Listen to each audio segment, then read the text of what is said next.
Adam, I want to take this. So, in the past week or so, hermitcraft has been embroiled in drama over reports of alleged explicit behavior from hermitcraft member SKL85. Now, seeing as my most popular video ever is me going to bat for hermitcraft, I figured I could weigh on this for the purpose of nobody caring. Also, if I make a joke in this video that rubs you the wrong way, please leave a dislike and a very angrily worded comment. I don't mean to offend, but I can't help it sometimes. I'm also a little sick. So, to summarize the drama, from everything I've gathered, it stems from Iskall having inappropriate conversations with some of his moderators, and I think possibly one other person who was not a moderator. I should pad this with saying that Me Too allegations of the such get very messy very quickly, and it's hard to keep track of who does what and who said which statement, etc. There are statements out there. I've read the one from Cass, who's apparently one of his mods and is kind of organizing all the other statements as well. She names 3 other people, also getting the Iskall treatment to a higher degree even than herself, and 2 of them have had their names redacted for anonymity purposes as the situation develops. What I want to talk about is less the situation itself, but more the reaction from hermitcraft and the surrounding fan base. What is most interesting to me is how quickly hermitcraft and its members distance themselves from Iskall. Stress Monster has left hermitcraft. It is unclear exactly why or whether or not she was engaged in Iskall's behavior or wanted to avoid the drama at all costs, and a statement from fellow hermit False Symmetry has said it is unrelated. If the latter is her motivation, she has unfortunately gotten out of the frying pan and into the fire, as reports of her deleting her Discord server have come up as well, and those are doing nothing but stoke the flames. I need to breathe. Longtime fans of Hermitcraft will remember Hermitcraft Season 6 as being extremely memorable, with it being Green's first season, as well as a season of many iconic games. You may also remember Sahara, the failed mega corporation started by Green, Mumbo, and Iskall. Sahara is a much beloved part of Hermitcraft lore, but despite this, and in light of the Iskall controversy, Mumbo has removed most references to Sahara from his merch store, not quite all, but most. Which is also super AIDS because I was thinking about getting a Sahara shirt, but now they're gone.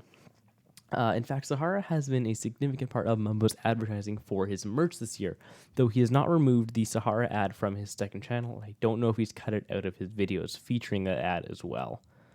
Mumbo is not the only Hermitcraft member to scrub Iskall from his channel. Green has removed Iskall from his titles and thumbnails for even the past 6 years, going back through Season 6. In a video formerly titled Green, Iskall, and Mumbo Play Golf, Green, Iskall, and Mumbo Played Golf.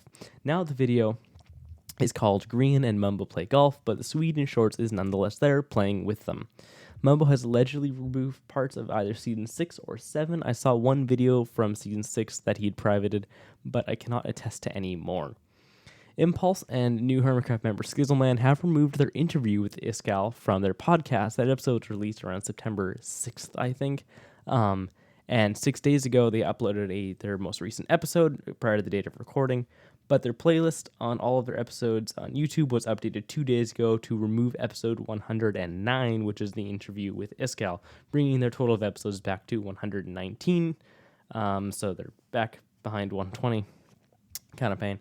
Well, I do listen to the Disc podcast. I never actually listened to that particular episode. I am subscribed to their RSS feed through a device called the Light Phone 2, if you know, you know, and I've downloaded it for historicity's sake because I could still get it, though it has been scrubbed from their RSS feed pretty much everywhere else, and I'm surprised I got it in time.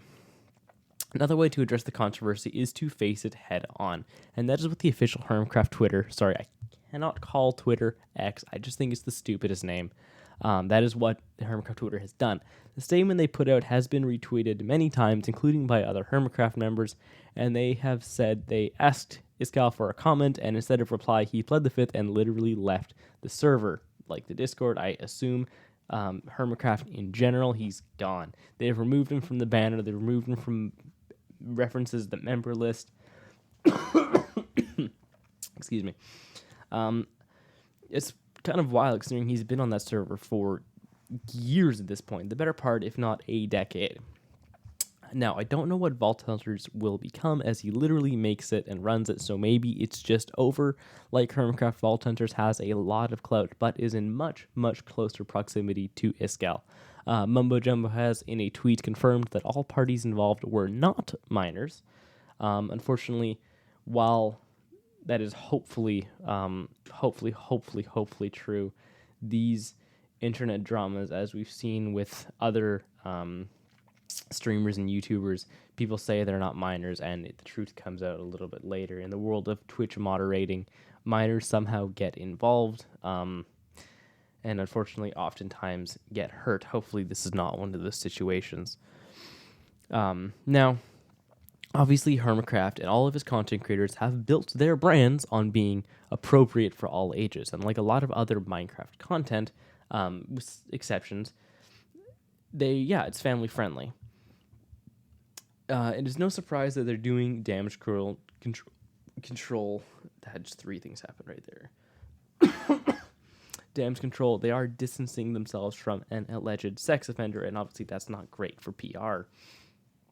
If there is any good aspect to this, and that is if, it would be that all the rest of the hermits seem to have come together to control the information. They're backing each other up and being respectful of the victims as well as Iskall as information is discovered. If you want more information, the hermitcraft subreddit has a post where people are posting information they found about Green's titles and thumbnails, about the statements being posted, etc., etc. And that conversation is pretty tightly regulated by the moderators of the hermitcraft subreddit. Now, the interesting thing about this is while statements are being made from the victims, Iskall has not said anything. It is unclear if he ever will. He has 1 million subscribers, and he has a platform. If he wants to speak up, he can. I think he should. If not to clear his name, then at least to plead guilty, which won't help him in the public eye, but maybe in the eyes of the law if there's legal action brought against him. I'm not saying there should be or will be, but the choice is in his hands, and it's up to him ultimately. I just thought of another reason I should weigh in. I reference Iskall in my most popular video, so I'm kind of right in the thick of it with them. Also, now that hermitcraft has some vacancies, right? I should throw my hat in the ring and say I would happily join. I'm not particularly talented, and I also don't make any videos, but I would start making videos if I got on hermitcraft. So, anyways, whoever runs that is Zuma, I think it is. Hit me up, man. You know how to you don't know how to contact me. Contact me. My people will be in touch with your people. Terrible situation. All the best to the victims, and hopefully the truth is revealed. All right, have a good one. Bye.